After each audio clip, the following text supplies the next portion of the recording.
On this week's 51%, we look back on some of our biggest stories and conversations of 2022, from the fall of Roe v. Wade to business and the arts. If the appointing authorities don't care about having a really good court, we will not have a good court. Screw the major labels. I'm just stubborn. I'm just very glad you're doing this because informed patients are going to get the best care. I'm Jesse King. It's all up next on 51%. I was standing around like one of those girls I had seen in a movie. The whole world was a movie back then. I had my sunglasses on, I wanted to be seen without seeing shy Lolita. I wasn't really in it, I didn't really get it. You're listening to 51%, a WAMC production dedicated to women's issues and experiences. Thanks for joining us. I'm Jesse King. Today we're looking back on some of our biggest stories and some of our favorite conversations from 2022. From politics and healthcare to business and the arts, it's been a jam-packed year of highs and lows, but always with some great guests. One of the year's biggest stories was, of course, the fall of Roe v. Wade over the summer. The Supreme Court's decision to overturn the landmark ruling with Dobbs v. Jackson Women's Health Organization ended constitutional protections for abortion in the U.S., throwing the debate over the procedure back to states to decide for themselves. It's a story that we've been following long before the decision itself. The court had repeatedly hinted that it was going to, at the very least, weaken Roe, and in the spring, a draft of Justice Samuel Alito's opinion on the Dobbs case was leaked to Politico, signaling the court's intention to strike down Roe altogether. Now, depending on where you land in the abortion debate, this news was either exciting or extremely disappointing, to say the least. When that draft finally came true, we stopped by a vigil for abortion rights activists with Upper Hudson Planned Parenthood in Albany, New York. In the shadow of the state capitol, participants of all ages gathered around an open mic to, well, voice their frustrations. I just am so angry, and I was talking to my therapist yesterday and telling him that I have so much unresolved anger, and I was thinking today, I need to do something with this. I can't keep sitting in my life and allowing people to victimize me and people more vulnerable than me. My name's Mickey, and I shouldn't have to be here right now. I'm from Indiana. Yeah, I know. I don't like Mike Pence either. I had an abortion in 2016. I was 19. It was a bad situation. I don't owe you the details, but it happened. I didn't get a sex education in Indiana. A PSA for the big girls, Plan B does not work over a certain weight limit. I learned that the hard way. So yeah, that happened. Now I'm here before all the other 19-year-olds that may not know that, to speak for them when I wanted someone to speak for me. Thank you.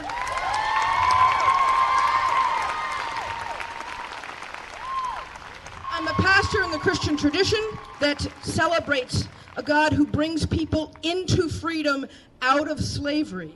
What this does is cut people who can get pregnant off from being free and equal citizens in this nation. And that is wrong. So do not give in to anyone saying that this is good because it's about freedom. It has nothing to do with freedom except for the freedom of others. It cuts at least half of the population away from being free and independent and equal citizens in this country. Thank you very much. Colonization and gentrification, imprisonment, migration. I mean, this is a decision that not just trashes privacy protections in the Constitution, it really trashes, in my view, equal protections for women and more generally privacy protections in other areas. So the scope of the decision was what stunned me. Former U.S. District Judge Nancy Gertner spoke with us shortly after the leak of Alito's opinion in May. In addition to her time as a federal judge in the District of Massachusetts, Gertner is a senior lecturer at Harvard Law School and a recipient of the Thurgood Marshall Award from the American Bar Association. What is the key issue being debated here? What is the reasoning being offered for why the court thinks it should and can overturn Roe? There are, as I said, 5 justices who don't believe that the Constitution stands for anything other than that which was explicitly stated in, this 18th century document with, some 19th century updates, so that they're focused on enumerated rights in the Constitution and long-standing rights. Now, that's an extraordinary position because at the time the Constitution was drafted, women were literally the property of their husbands. Women couldn't contract. They had very few protections, and they were simply not an issue. And even after the Civil War, women who tried to have women's rights included in the 13th, 14th, and 15th Amendment failed in that. So a constitutional interpretation that focuses on enumerated rights is bound to leave all of us out. So that was one thing. That is a stunning turnaround. And then while the draft opinion says, hey, don't worry about the right to privacy more generally, birth control, same-sex marriage, all of the complex of rights that have to do with your right to determine your family, all of those rights of intimate association. Don't worry about that. This is only about abortion. If you believe that, I have a bridge to sell you. This is clearly has the potential for unraveling a whole skein of rights that began with a famous decision called Griswold versus Connecticut, which allowed married people to get access to contraception. So where does the issue go from here? Congress hasn't had the votes to pass legislation codifying abortion rights on the federal level. Gertner has long been a proponent of expanding the Supreme Court from its current lineup of 9 justices, an idea echoed by Democratic lawmakers, along with getting rid of the filibuster. When running these possibilities by Vincent Bonventry, a professor of law at Albany Law School, he told us the future is a lot more nuanced than that. I don't know. If the Democrats change the number, then the Republicans, when they're in power, they'll change the number. I'm not sure what that does. Look, the court's always been political. The real difference now is it's so partisan. If you think about how does a Republican politician usually vote? How does a liberal Democratic politician usually vote? That's the way these justices have been voting. Jesse, if the people who are responsible for placing judges or justices on courts, whether it's the Supreme Court of the United States or whether it's our high court in New York, the Court of Appeals, if the appointing authorities don't care about having a really good court, we will not have a good court. If all they care about is how are you going to vote on a particular issue? Are you going to vote like conservative Republicans want you to vote? Are you going to vote like liberal Democrats want you to vote? Then you're going to have a rotten court. And that's why the Supreme Court today is not a good court. Since the fall of Roe, at least 13 states have banned abortion, and about half of all states are expected to either enact bans or heavy restrictions on the procedure. Several states are currently battling it out in court, where advocates of abortion rights have sued to block restrictions. Abortion was on the ballot during November's midterms, with voters in Vermont, Michigan, and California all approving amendments protecting reproductive rights in their state constitutions.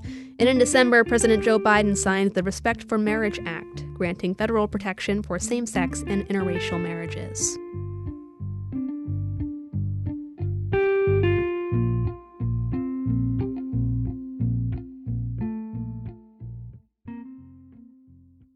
Abortion has understandably dominated the year's headlines when it comes to health news, along with the pandemic, but there are so many aspects of women's health that simply don't get the spotlight they need.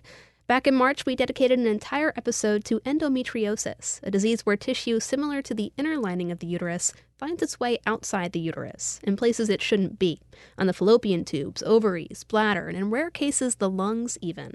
That tissue creates inflammation and lesions that, in addition to being extremely painful, can contribute to abnormal periods, bowel and urinary issues, neuropathy, infertility, and more.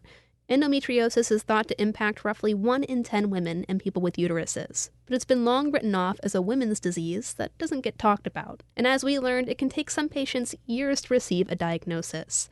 I spoke with bioengineer Linda Griffith, who herself has undergone several surgeries to battle the condition. In 2009, Griffith co-founded MIT's Center for Gynepathology Research with the goal of better understanding the disease.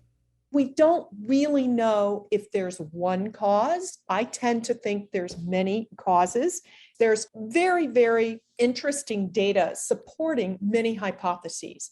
Developmental defects, very clear data that support for some patients that during development, cells can go out of the way and get in the wrong place. There's circumstantial evidence supporting Sampson's theory. Some people really reject this theory, but it's not been proved wrong, where most women have reflux of menstrual tissue during their periods, and it goes in the abdominal cavity. Most women will clear it, but it's conceivable that some of that tissue implants and turns into lesions. That theory is not very consistent with onset at the time of menarche. We know that some girls, including myself, including my niece, had symptoms from our very first period before there was all of this reflux. And so then there's a hybrid that around the time that babies are born, in some babies, there's a little bit of bleeding seen coming from the vagina. And it's about 5% of babies born late. So there's a hypothesis that maybe bleeding, shedding of the endometrial lining around the time of birth, because you have a huge fall in progesterone, maybe that seeds the abdominal cavity with cells that came from the endometrium around the time of birth. And then when hormones surge during puberty, it wakes those cells up and they cause lesions. I think that there's credible evidence in all of those arenas. The interplay between infection, environmental exposure is still very much provocative, and circumstantial and epidemiological data suggests, for example, exposure to dioxin. Animal studies implicate exposure to environmental chemicals. This may be something that affects your immune system, and now your immune system is unable to clear the tissue that goes into your abdominal cavity. So many theories, and probably many of them are correct. Does the location of endometriosis, have an impact on what you experience? So there's not a strong correlation between lesion morphology, meaning how big the lesion is and where the lesion is, and symptoms. Some patients can have stage 4, a lot of lesions, big lesions, deep lesions, and have no symptoms. And I know people like that. Other patients can have one tiny lesion and be in crippling, excruciating pain. Now, those patients may also have things going on with adenomyosis. And if you haven't heard of adenomyosis, it's important to bring it up. It is when endometriosis is in the wall of the uterus, in the muscle. Okay, and you don't see it during surgery, typically, and you can infer it by doing an ultrasound or MRI of the uterus, but there's no for sure diagnosis other than hysterectomy and pathology or some other interventions that involve surgery. So some patients who are told they have stage 1 and feel like they have a lot of symptoms may have something else going on in the uterus that's actually a version of endometriosis that not a lot of doctors look for. We know very little about adenomyosis. And just for calibration, Crohn's disease affects about 1% of the US population. In PubMed, there are listed about 60,000 papers for Crohn's disease, which is great. It's a terrible condition. But if you look up adenomyosis, which may affect about 10% of women, there's only about 3,000 papers. So this just tells you how little, attention has been paid to gynecology at the level of funding agencies. What do you feel about the different treatments that are out there for endometriosis, and do you have hope someday for a cure? As for treatments right now, it really depends on the patient. Some patients respond quite well to hormonal therapies. A lot of patients respond. Some patients get great relief from the Mirena IUD, for example. Other patients do need to have surgery. And in the case of surgery, there's a lot of debate about this so-called ablation versus excision. And you absolutely need excision if you have lesions that go deep into the underlying tissue. Ablation is simply burning them off.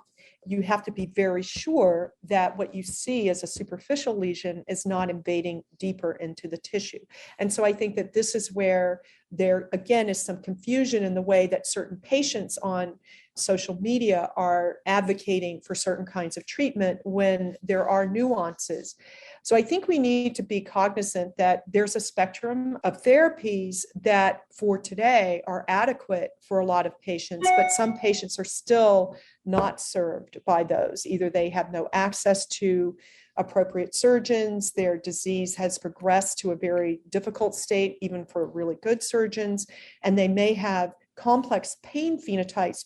Changes in the brain can make the pain more severe and persistent. And this is not a fault of the patient.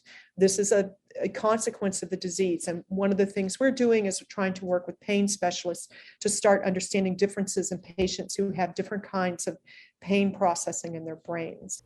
I'm just very glad you're doing this because informed patients are going to get the best care.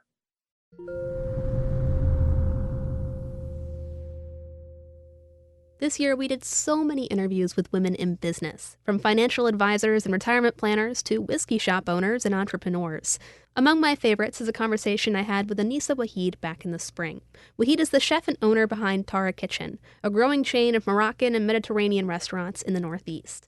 For more than a decade, Waheed and her husband have been serving up what she calls Moroccan food for everyone, and it's turned into a bit of a food empire.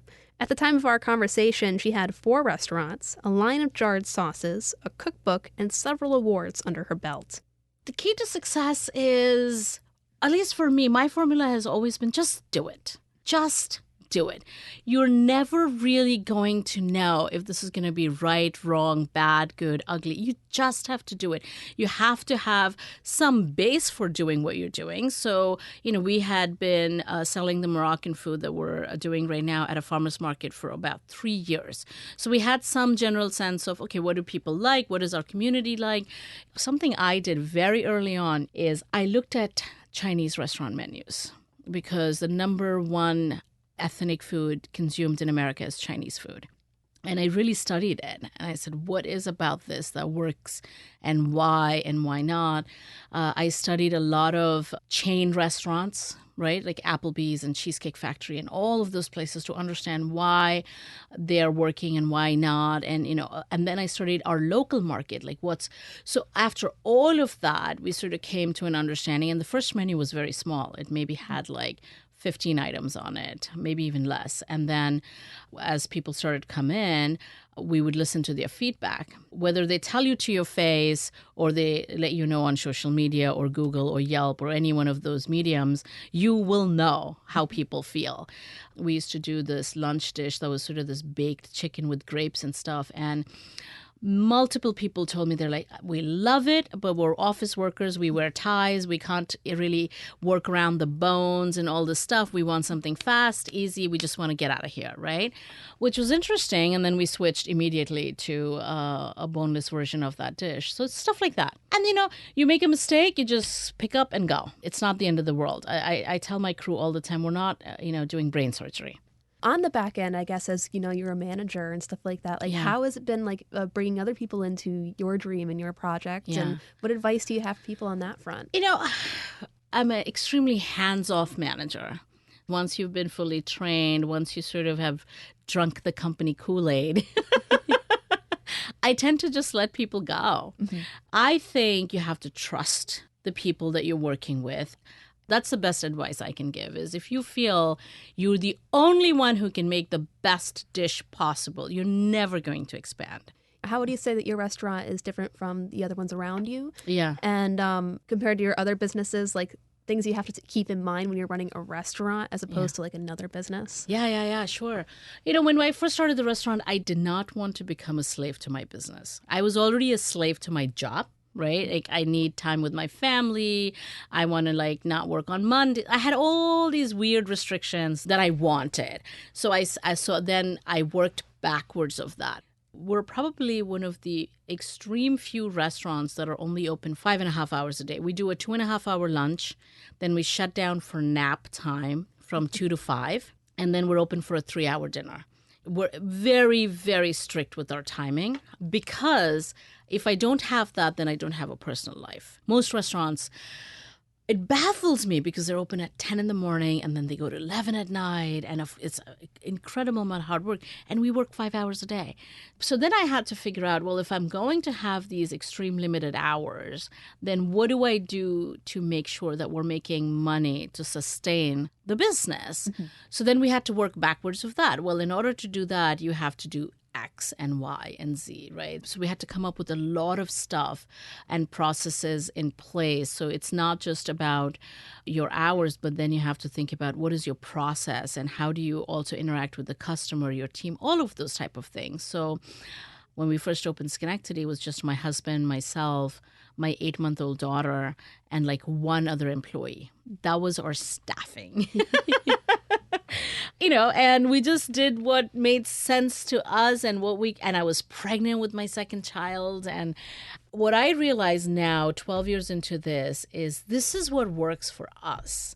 Pretty much everyone who works in the business are people who have children and families and stuff. So they can leave the restaurant at 2, go pick up their kid from school, have snack and dinner with them before. So there's still some life there.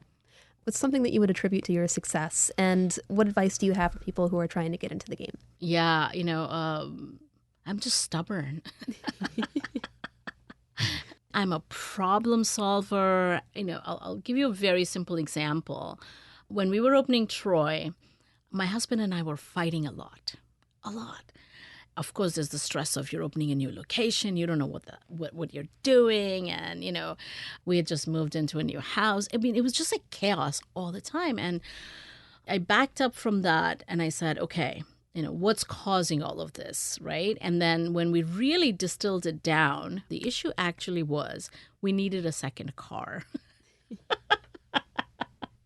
Once we realized that, I got myself a car. It was like, this huge cloud lifted off of our life. And I think that's what it is. It's like, if you keep coming up against something, take a step back, take a look at it. What is the problem? And sometimes it's not actually what you're looking at. It could be something very different, and being able to communicate and articulate that, and then solving that is how you keep moving forward. Tara Kitchen just recently opened up its newest location at 253 Church Street in Lower Manhattan, giving Wahid a total of 5 locations to manage in New York and New Jersey. To learn more about Tara Kitchen and Wahid's story, check out their website. That's tarakitchen.com.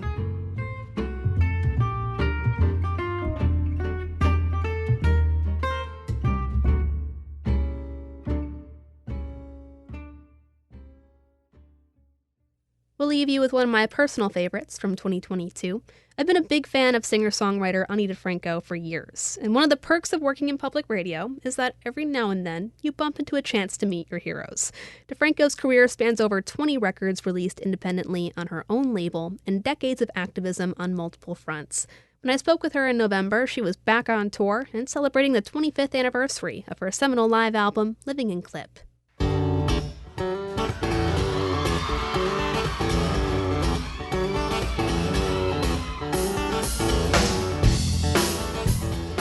So this is a double live album that I put out 25 years ago, or so they say.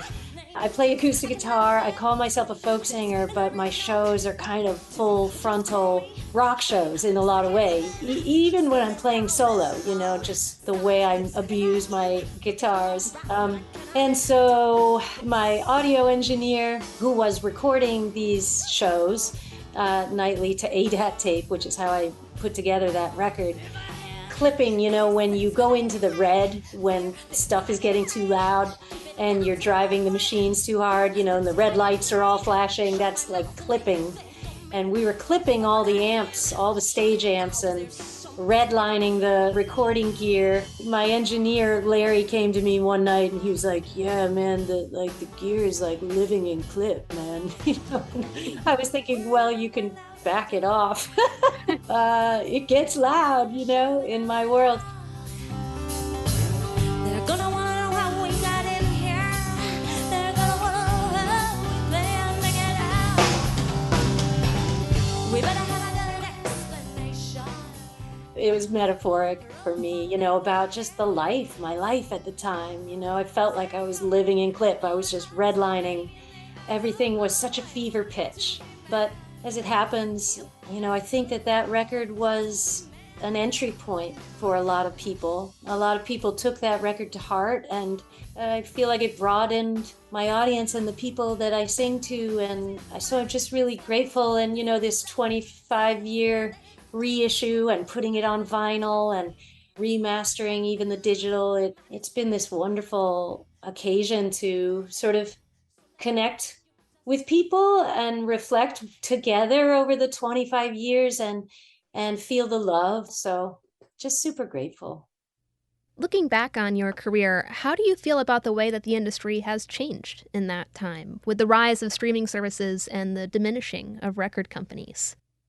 Well, they got what they deserved, which is an ending, hopefully, and not in all ways, but a real splintering of the monopoly of the major label. Certainly technology has allowed people in many ways, in many paths, to, own their own lives. Back in the 90s, when I was on that tip myself, I started my own label in 1990, so it was very much pre-internet. And I think I introduced this idea of screw the major labels and big business controlling and commodifying and commercializing and chewing up and regurgitating and spitting back out art. I'm thrilled that the technology allows so many more people to do it in so many more ways, but I feel like I'm living proof that you don't even need that technology. Activism has played a big role in your music from the very beginning. How has that changed over the years and with social media? The ways that we enact change, I guess. Yeah, sure. It's changed the way that everything works, as we know. And again, double-edged sword, possibilities for cutting out the middlemen of the media and disseminating information amongst ourselves. That's radical and cool.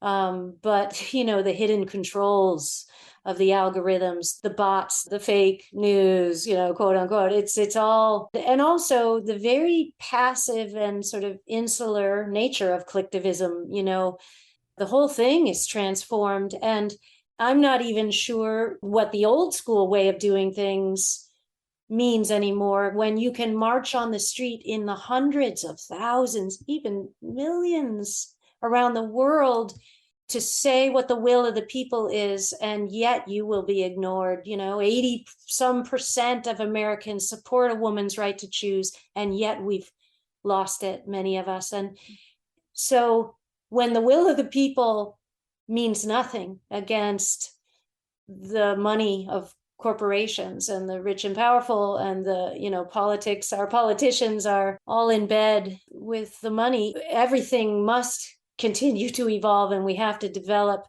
new effective techniques. So I hope that we can harness this technology for what it's worth and regulate the ways that it harms and damages. I think the role of the government is to protect people, the little guy.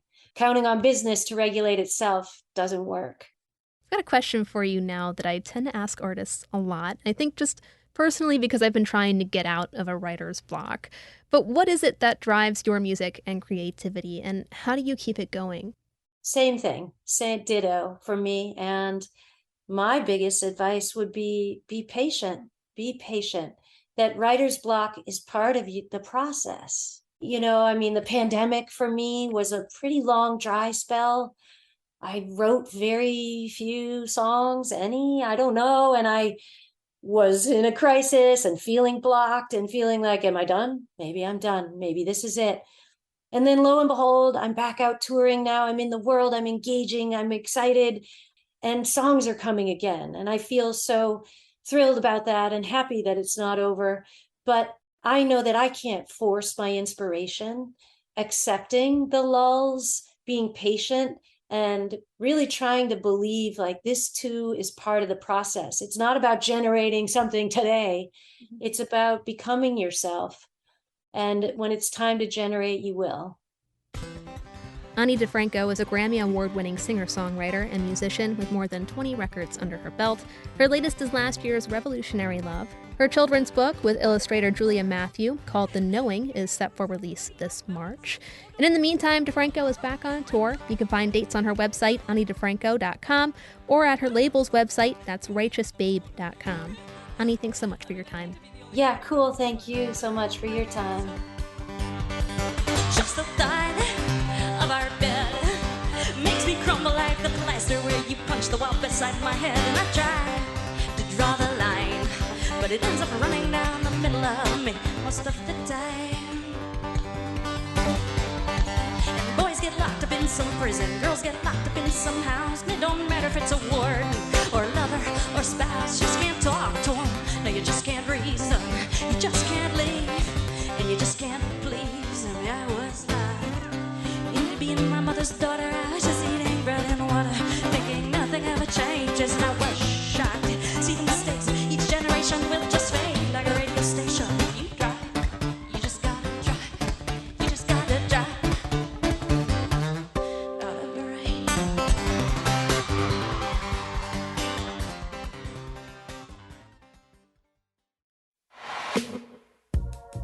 That's a wrap on this week's 51%. 51% is a national production of WAMC Northeast Public Radio in Albany, New York. It's produced and hosted by me, Jesse King. Our associate producer is Jody Cowan. Our executive producer is Dr. Alan Chartock. And our theme is Lolita by the Albany-based artist Girl Blue. To go back and hear any of the segments featured tonight in full, check us out at our website. That's WAMCpodcast.org. There you can find all of our episodes, new and old. And a big thanks to you for tuning in today and throughout 2022. We hope you have a happy new year and you continue to join us next week. I'm Jesse King for 51%. I was every single girl, I was nobody else, I was so sure of myself. I was 15 and a half, he was a hollow laugh. And I lost my cool somewhere along the way. The night air down the hallway, I had to learn how to look away. I lost my cool